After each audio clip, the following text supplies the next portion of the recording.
About a month ago, I uploaded a video sharing my outlook on the HDB resale market. Firstly, thank you so much for the support because that video has since crossed 10,000 organic views. In that video, I made one prediction. I said that if there was one HDB policy I believe the government was most likely to review this year, it would be the 15-month wait-out period for private property owners buying a resale HDB flat. I also shared why I felt the government had been gradually stabilizing the HDB resale market over the past few years. So if you haven't watched that video yet, you can click the link in the top right-hand corner because today's announcement fits almost perfectly into the bigger picture. Well, yesterday, the announcement finally came. The government has officially removed the 15-month wait-out period. Naturally, many HDB owners got excited. The first question everyone started asking was, does this mean more buyers are coming back? Followed by, will the HDB resale prices start going up again?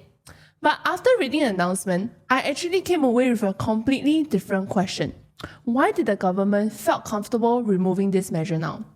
Because personally, I think the answer to that question tells us far more about the HDB market than the policy itself.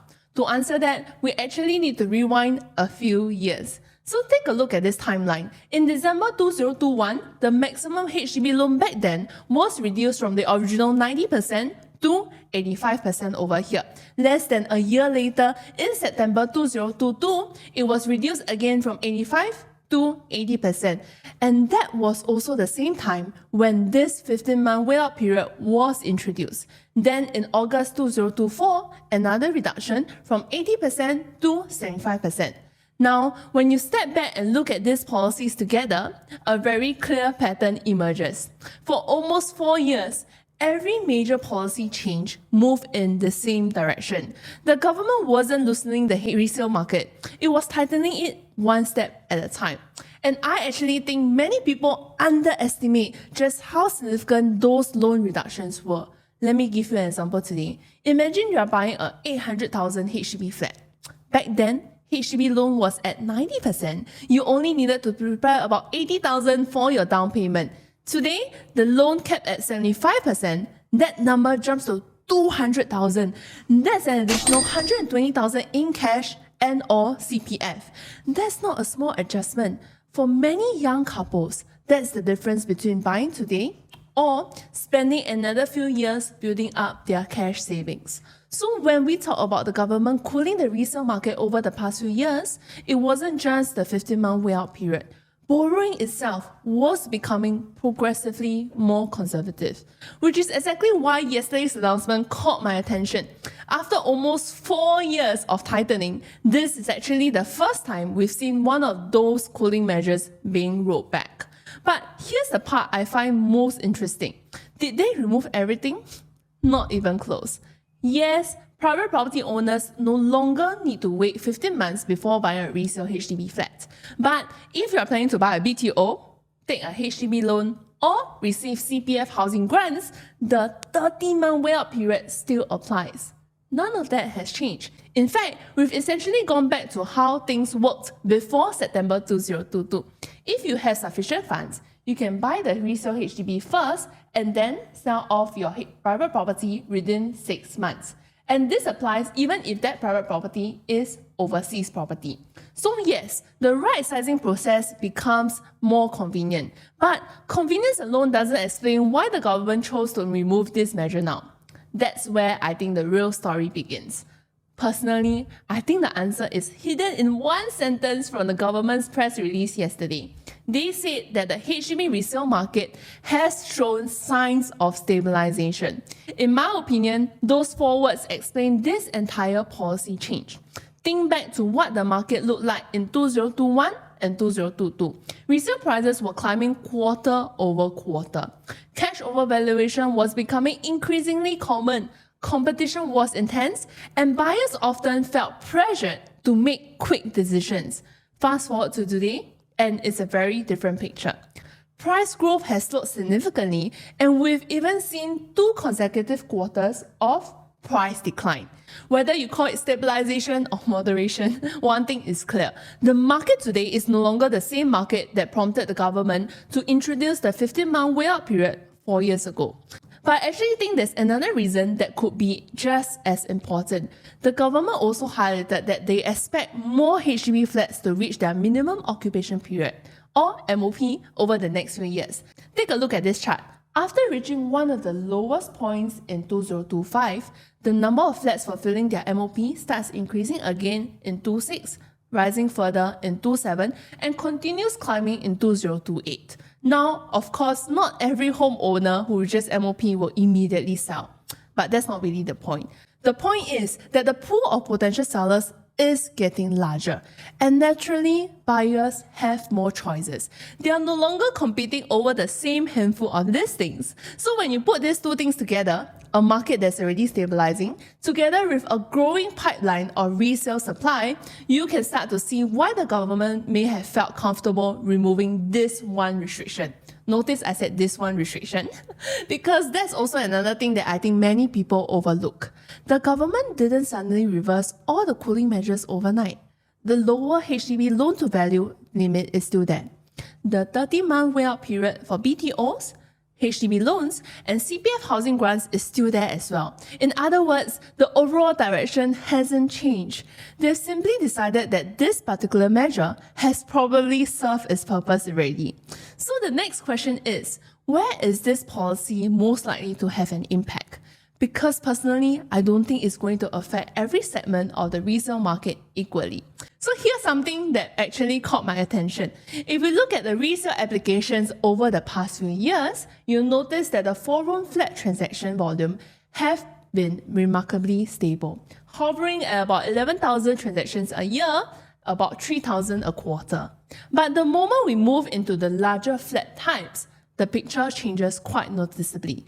The 5-room resale applications are down by 14%, and the executive flats down an even bigger 21%.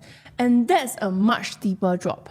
Now, can we confidently say that these declines were entirely caused by this 15-month way-out period? I don't think we can.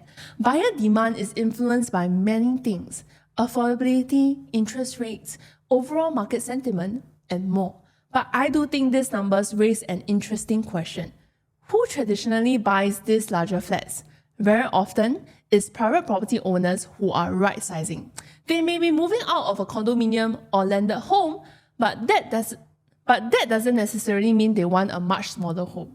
They still value space, which is why many continue looking at 5-room or executive flats. So if there's one part of the resale market that could potentially see a bigger impact from this policy change, I think it's the larger flat segment rather than the HDB resale market as a whole.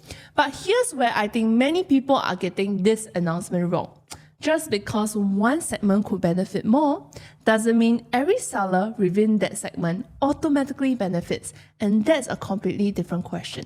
So let's come back to the question that's probably on every HDB seller's mind. Will this announcement actually make my flat easier to sell or worth more? Personally, I think the answer depends less on the overall market and much more on your competition. So imagine if you are selling in an estate where there are only 1 or 2 similar units available. If a buyer wants that particular unit, they don't have much alternatives. Naturally, that scarcity works in your favor. Now flip the situation around. Imagine there are 30, 50, or even over 100 similar units on the market at the same time. Even if more buyers return because of this policy, those buyers also have far more choices. So the real question isn't just are there more buyers? It's also how many other sellers are they choosing from?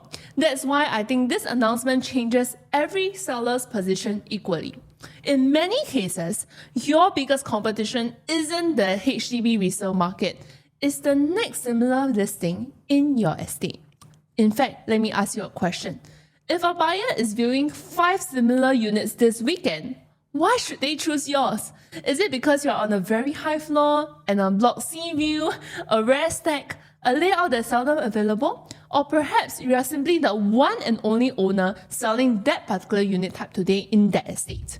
Those are the things that create genuine scarcity, and in my opinion, those factors will continue to influence buyers far more than this one policy announcement. On the other hand, if you are one of the many similar listings competing within the same estate, I honestly don't think your position changes much overnight.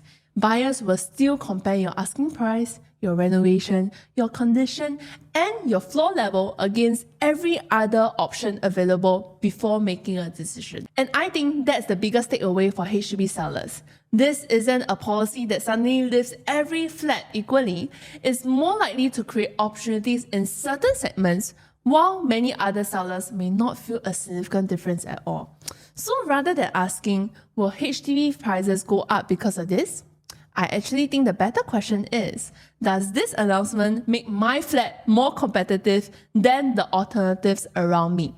Because at the end of the day, buyers don't buy the HDB resale market. They buy their one and only home. And that's the important difference.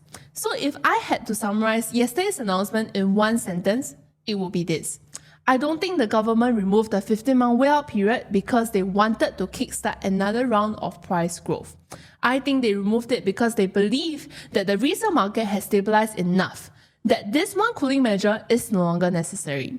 And I think that's a really important distinction. If you look at the press release, the government continues to emphasize the very same objectives they've always had: to keep public housing affordable, accessible, and inclusive.